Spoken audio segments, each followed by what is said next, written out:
persecución cristiana y mártires cristianos. El Gerontas Atanasio Mitilineos responde a dudas y preguntas, muy actual para nuestra vida diaria. Índice: ¿cómo se persigue hoy al cristianismo? ¿Cuál será nuestra reacción cuando se declare persecución contra la Iglesia? Tal como leemos en las vidas de los santos, todos los mártires se alegraban al morir por Cristo. ¿Cómo y de qué forma podría el hombre actual comprenderlo? ¿Por qué la época de los mártires es fuente de fuerza para cada época? ¿Cómo se persigue hoy al cristianismo? No es difícil entender cómo se persigue al cristianismo en nuestros días. De forma general, podríamos decir que mediante la calumnia y la difamación. Comienza cuando se acusa al cristianismo diciendo, esto o aquello hizo la Iglesia, esto hizo el sacerdote, esto el obispo, aquello hizo tal o cual cristiano. ¿Lo veis? Hace muchas y grandes demostraciones de religiosidad, pero también esto o lo otro. Con esto no quiero negar que exista falta de coherencia o inconsecuencia entre nosotros, porque los cristianos, en efecto, muchas veces somos inconsecuentes, y eso es verdad. Damos pie a los enemigos de la Iglesia, pero más allá de nuestras propias faltas, hoy existe una disposición claramente hostil hacia la Iglesia. Esto se puede ver fácilmente y está muy difundido en la televisión, la radio, los periódicos, las revistas e incluso en las escuelas. Hay muchos que están contra el Evangelio, contra la Iglesia y contra Jesucristo. Hoy, principalmente, la persecución se manifiesta en la calumnia y la difamación. Pero la persecución puede tomar muchas formas. Por ejemplo, cuando en el colegio dicen, hijos, se acerca el carnaval, nos vamos a disfrazar, etc., y todos participan en esos preparativos. Pero si alguien dice que el carnaval tiene elementos de idolatría, le responden, ¿qué es eso de idolatría? Es solo una tradición festiva. Si uno cede, entonces ha caído víctima de esa persecución sutil. Y si se opone, entonces comienza el rechazo. Mira es un anticuado, quiere hacerse pasar por un cristiano moralista. Y así empieza la difamación, diciendo que eres esto o aquello, y otras cosas por el estilo. Este es solo un pequeño ejemplo. Hijos míos, hoy la Iglesia de Cristo es perseguida de muchas maneras. Cuando existen libros que atacan la persona de Cristo, eso también es persecución. ¿De dónde queréis que empiece? ¿De Kazantzakis? ¿De los libros de la masonería del siglo XIX? ¿En Atenas hasta los de hoy? Hay una infinidad de obras en todo el mundo que calumnian y mienten sobre la Iglesia y los cristianos. Yo diría, Señor mío, si a ti te insultan de esta manera, ¿cuánto más a mí, que soy solo un hombre? El Señor ya lo dijo, si los hombres del mundo me persiguieron a mí, también a vosotros os perseguirán. Si han guardado mi palabra, también guardarán la palabra vuestra. Juan 15, versículo 20. Así, con esta guerra que se libra, desgraciadamente también en nuestra propia patria, podríamos decir que se está produciendo una separación profunda entre quien permanece creyente y quien no. Es importante que esto lo sepamos. Y aquel que guarda en su corazón la fe y permanece fiel, debe tener cuidado, que nunca se doblegue ante la calumnia o la difamación lanzada por los enemigos de la Iglesia. Esto debemos tenerlo muy presente. ¿Cuál será nuestra reacción cuando se declare persecución contra la Iglesia? En realidad, la persecución contra la Iglesia nunca ha cesado y nunca se ha firmado una paz verdadera. Puede ser que en ciertos lugares haya paz por un tiempo, pero en otros, al mismo tiempo, puede haber guerra y persecución. Esto ocurre desde la antigüedad. Lo vemos ya en la Sagrada Escritura, en el libro de los Hechos de los Apóstoles, donde se dice: la Iglesia gozaba de paz en toda Judea, lo que indica que, en ese lugar específico, no había persecución en ese momento. Pero eso no significaba que no hubiera persecución en otros lugares. Así ha sido siempre. Donde quiera que se halle la Iglesia, aquí o en otro país, ha sido perseguida desde el momento de su nacimiento. Podríamos decir que hoy en Grecia no hay persecución abierta, pero ¿quién nos asegura que mañana no se promulgue una ley o surja algún acontecimiento y comience una nueva forma de ataque contra la Iglesia? Me diréis, así de repente, ¿mañana por la mañana? Sí, precisamente eso quiero decir. Puede suceder en un abrir y cerrar de ojos. Pero, ¿qué entendemos exactamente por persecución? ¿Acaso imaginamos que se trata solamente de confiscar bienes, cerrar iglesias o conducirnos al martirio? Claro que eso también lo es.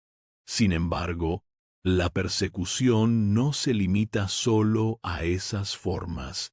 Puede manifestarse de muchas maneras.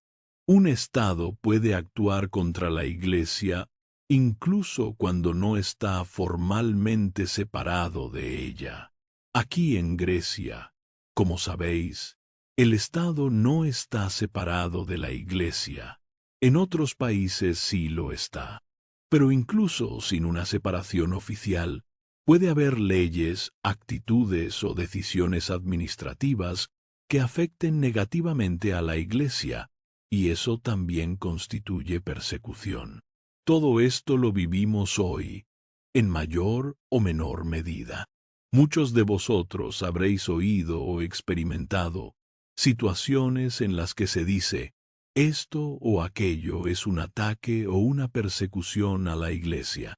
No siempre hablamos de martirios, como en los antiguos martirologios, libros de los mártires. Hoy en día, la persecución toma formas más sutiles. Por ejemplo, suprimir la asignatura de religión de las escuelas, tergiversar el contenido de los libros religiosos, o prohibir símbolos cristianos en espacios públicos. Todo esto también es persecución. Y en medio de todo esto, cabría preguntarse: ¿acaso la persecución no ha llegado ya a nuestras propias casas? A menudo hablamos de persecución exterior, pero ¿quién nos garantiza que en nuestra familia no exista ya esa oposición? Si los padres o familiares no creen en Dios, o no aceptan a Jesucristo, o incluso si creen, pero tienen otra visión del Evangelio, y observan que tú intentas vivir una vida de fe, ¿no ejercen presión y persecución sobre ti? Si dices: cada domingo quiero ir a la iglesia, y te lo impiden, ¿no es eso una forma de persecución? Si decides ayunar, orar, o vivir según los mandamientos del Evangelio, y alguien de tu familia se burla, te interrumpe o te desanima, ¿no es eso también una cruz que debes llevar? Recordad las palabras del Señor: los enemigos del hombre serán los de su propia casa. Mateo 10, versículo 36. Y también: el hijo se levantará contra el padre, la hija contra la madre, la nuera contra su suegra. Lucas 12, versículo 53. ¿Qué indica todo esto? Indica que la persecución puede estar muy cerca de nosotros, incluso dentro de nuestra propia casa.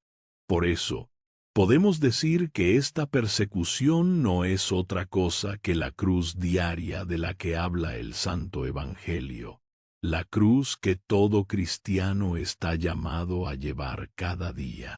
Si un compañero se comporta contigo con ironía en clase o en el trabajo por causa de tu fe, eso es una forma de persecución, es la cruz de ese día. Ante esto, ¿qué debemos hacer? Porque la pregunta que nos ocupa es, ¿cuál será nuestra reacción en caso de persecución contra la Iglesia? No esperéis a que la persecución sea oficialmente declarada para reaccionar. Debemos reaccionar desde ya con nuestra cruz diaria. ¿Cómo? ¿De qué manera? Prestad atención.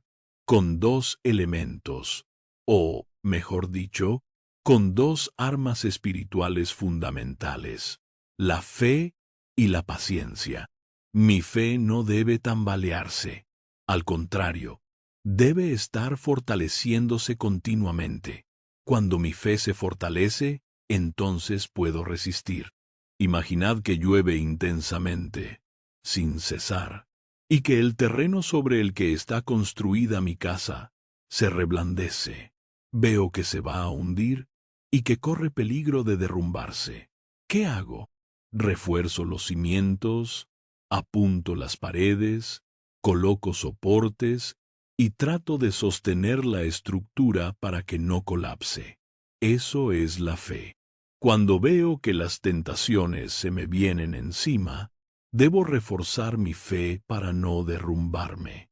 Porque cuando la fe se tambalea, todo se derrumba. Ya no queda nada que me sostenga. Como dice el evangelista Juan en una de sus epístolas. 4. Porque todo el que ha nacido de Dios vence al mundo pecaminoso. Y esta es la victoria que ha vencido al mundo. Nuestra fe. 1 Juan 5, versículo 4. Fe en la persona teantrópica, es decir, divino-humana de Jesucristo. Esa fe es esencial. ¿Habéis visto cuántas teorías se dicen hoy contra Cristo? ¿Cuántos libros se publican que atacan su figura, incluso dentro de vuestros propios hogares? ¿Qué os dicen vuestros hermanos, padres, cónyuges, hijos, profesores? ¿Acaso no circulan ideas que cuestionan o atacan la naturaleza divina y humana de Jesucristo? ¿No es todo esto también persecución? ¿Y cómo resistiremos?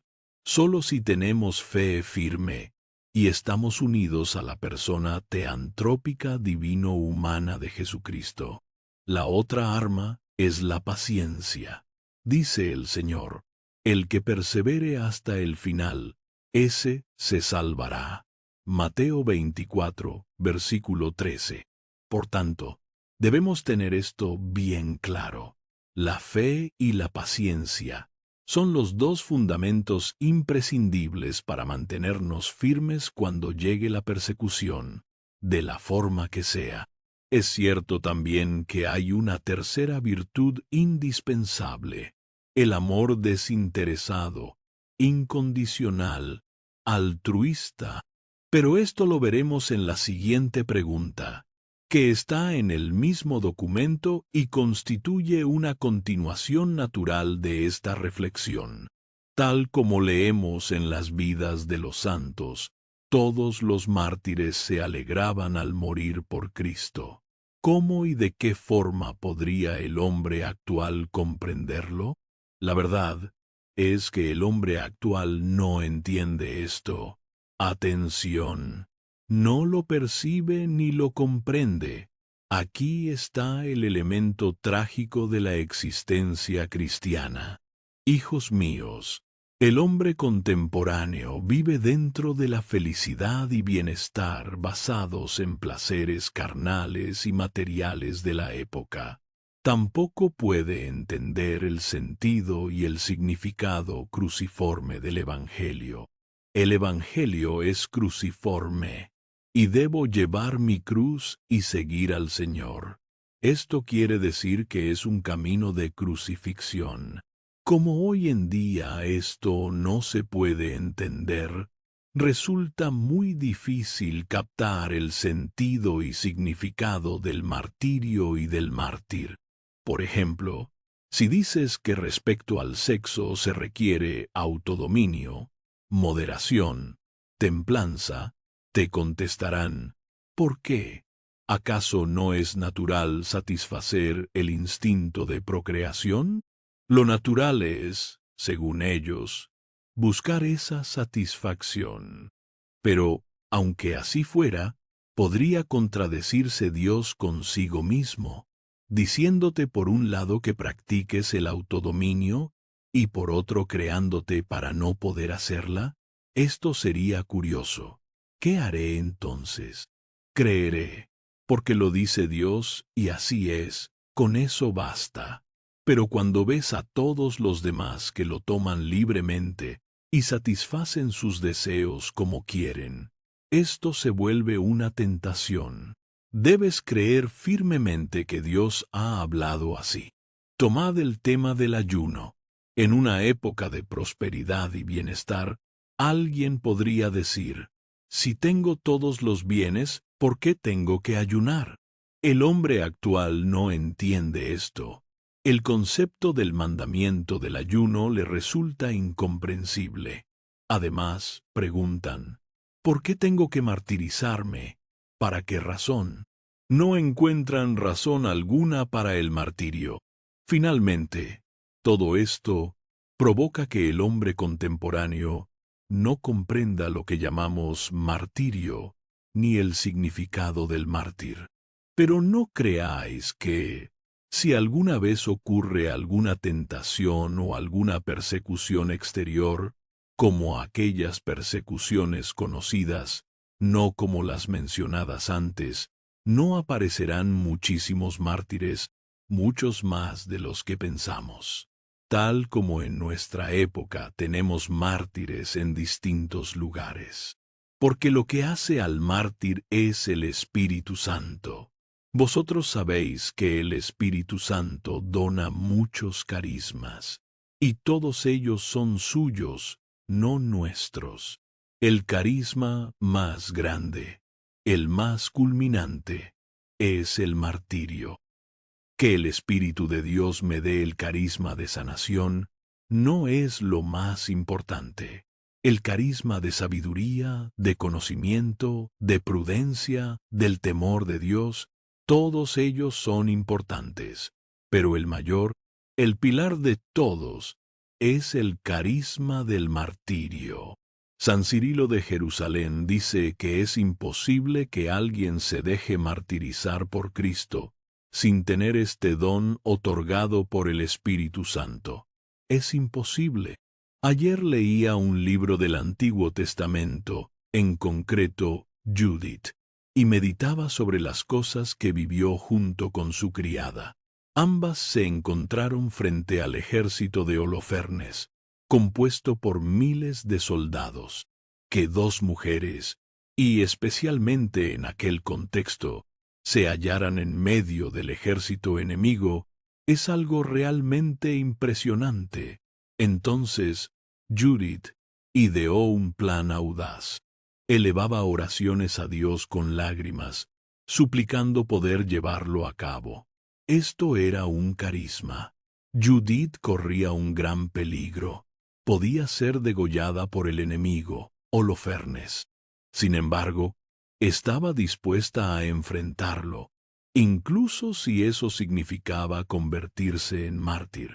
Lid, por favor, el martirio de los 7 macabeos.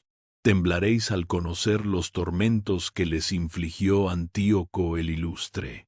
A pesar de esto, ellos sufrieron el martirio con valentía. Les despellejaban vivos, les cortaban los miembros poco a poco, los quemaban. Cualquiera diría que estas cosas son escalofriantes, horribles. ¿Quién podría soportar tanto si no tuviera el carisma del Espíritu de Dios? Por eso os digo que el martirio es un don del Espíritu Santo. Y hay más. ¿No puede el Espíritu Santo dar este carisma a mí o a ti? Sí, pero ¿cuándo lo concede? Lo da cuando ve ciertas condiciones. Depende de tu preferencia, de tu libre voluntad y predisposición, y aún más, de tu amor incondicional. Es el amor incondicional de Cristo. Por eso dice el apóstol Pablo, ¿quién podrá separarnos del amor de Cristo? ¿Tribulación? ¿Angustia? ¿Persecución? ¿Hambre? ¿Desnudez? ¿Peligro? ¿O espada? ¿Altura? ¿O profundidad? ¿Las cosas presentes o futuras? ¿La pérdida de bienes? ¿El despojo de nuestra fortuna? ¿La caída desde una alta posición? ¿Los honores, cargos, axiomas o la difamación pública? ¿Los ángeles acaso? Y continúa el apóstol afirmando que nada ni nadie podrá separarnos del amor de Cristo. Romanos 8, versículos 35-39. He aquí una condición para el martirio: el amor incondicional hacia Jesucristo. Atención, no basta con solo creer en Cristo. Debemos llegar a amar a Cristo. Solo entonces podremos tener verdadero progreso en nuestra vida espiritual. El progreso espiritual no es fruto únicamente de la fe, sino del amor incondicional, desinteresado. Aunque es cierto que de la fe nace el amor incondicional, desinteresado, primero creeré y después amaré. ¿Por qué la época de los mártires es fuente de fuerza para cada época? El mártir es una persona escogida y especial, porque entrega su vida, su existencia, lo da todo. Y pensad que la mayoría de los mártires eran jóvenes. Tenemos mártires incluso desde la infancia. San Quirico, por ejemplo, era un niño de apenas 3 años, cuando su madre, Santa Julieta, lo tenía en brazos. El gobernador civil intentó engatusarlo tomándolo entre los suyos y le pidió que blasfemara contra Cristo. El pequeño Quirico, con solo 3 años, le dio una patada en el abdomen. Entonces el gobernador, furioso, lo tomó por los pies y lo arrojó por la ventana de su despacho, matándolo. San Quirico se considera un megalomártir, al igual que San Jaralambos y San Ignacio, que fueron martirizados siendo ya ancianos, con más de 100 años. Pero la mayoría de los mártires eran hombres y mujeres jóvenes. Santa Parasqueva, en cuyo templo nos encontramos ahora, Santa Marquela, Santa Ecaterina y otros tantos. Muchos de ellos eran personas de alto rango social, transformados, metamorfoseados, por la gracia, energía increada de Dios. San Dionisio el Areopagita, cuya memoria celebramos ayer, también es considerado un megalomártir. Veis, pues, que poseemos un vasto repertorio de santos mártires. Se calcula que, en estos 2000 años, solo entre los conocidos, hay alrededor de 40 millones de mártires, y constantemente se siguen sumando nuevos dentro de la Iglesia. ¿Cuál es el valor del mártir? El mártir tiene un valor inmenso. Inspira, ejemplifica y fortalece la fe de los demás. Cuando, por ejemplo, hay una persecución contra la Iglesia y alguien da su vida testificando a favor de ella, se convierte en modelo de fe, perseverancia, valentía y confesión. Por eso, el mártir es una fuente de fuerza para los demás, sobre todo para su época, pero también para cada época futura. Si leemos la vida de los mártires de tiempos pasados, nos sentimos fortalecidos, y aún más si en nuestra propia época hay mártires. No olvidéis que los perseguidores del cristianismo intentan evitar la creación de héroes y mártires, porque sienten un profundo temor y rechazo ante la presencia viva del mártir. Por eso, tratan de exterminar a los cristianos de manera oculta, sin permitir que lleguen a ser reconocidos públicamente como mártires. Temen que, al ser reconocidos como tales, su ejemplo inspire una gran fuerza espiritual en los demás. Por eso los difaman, los desacreditan por todos los medios posibles. Hoy, en nuestra época, existen formas muy sutiles pero terribles de desprecio y descrédito hacia el mártir. Es, por eso, una de las peores épocas, porque en la antigüedad el mártir podía dar testimonio, sufrir malos tratos e incluso la muerte, pero conservaba intacta su conciencia y el centro espiritual del alma. Hoy, en cambio, al mártir potencial se le ataca incluso en su conciencia y en el centro espiritual del alma, buscando destruirlo desde dentro. Os diré un ejemplo muy característico sobre el padre Dmitri Dudko, sacerdote ruso que predicaba en Moscú. En una ocasión fue arrestado por la policía y le ordenaron que dejara de predicar, pero él continuó. Lo volvieron a detener, y así sucesivamente, entrando y saliendo de prisión y de los calabozos de la policía. A pesar de todo, logró sacar clandestinamente un libro titulado Nuestra Esperanza, que contiene reflexiones como las que estamos compartiendo ahora, dudas y respuestas. Este libro circuló por toda Europa. ¿Y qué creéis que le hicieron? Prestad atención. Los métodos que hoy se utilizan no siempre son la tortura física, sino algo más insidioso. Te califican de loco. Alegan que, si dices estas cosas y te opones al Estado, es señal de que estás mentalmente enfermo. Y como estás loco, te envían a un manicomio o clínica psiquiátrica o neurológica. Allí comienza lo que llaman una supuesta terapia, es decir, una terapia que en realidad busca destruir tu voluntad. Te drogan, te idiotizan con fármacos, y después ya no puedes reaccionar ni pensar con claridad. Así fue, hijos míos, como ocurrió algo terrible y muy doloroso, pero Dios es justo y lo ve todo. Al padre Dmitri le aplicaron esta terapia neurológica y luego lo sacaron en televisión, sedado con medicamentos, para que confesara ante las cámaras que sus palabras y enseñanzas no eran correctas. Pero aquellos que le conocían y lo vieron en ese estado, comprendieron lo que le había sucedido y lo tuvieron muy en cuenta, porque el hombre había perdido su personalidad. Y esto no era como en tiempos antiguos, cuando los mártires eran torturados físicamente, pero mantenían su conciencia intacta. Aquí, con esta clase de tratamiento farmacológico, te destruyen la conciencia misma. Por ejemplo, si a alguien se le administra una gran dosis de insulina, porque hoy eso también lo hacen, pierde su personalidad. ¿Sabíais esto? Es algo terrible, verdaderamente espantoso. Existen muchos otros fármacos que hacen que el ser humano pierda el sentido de sí mismo. ¿Es culpable el mártir de esto? Sin duda alguna, no lo es.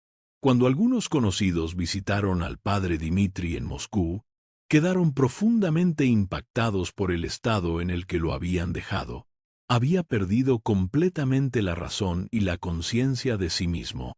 Tanto fue así, que cuando abrió la puerta de su casa, los recibió en ropa interior, sin darse cuenta de que debía estar vestido con su sotana, o al menos con ropa adecuada.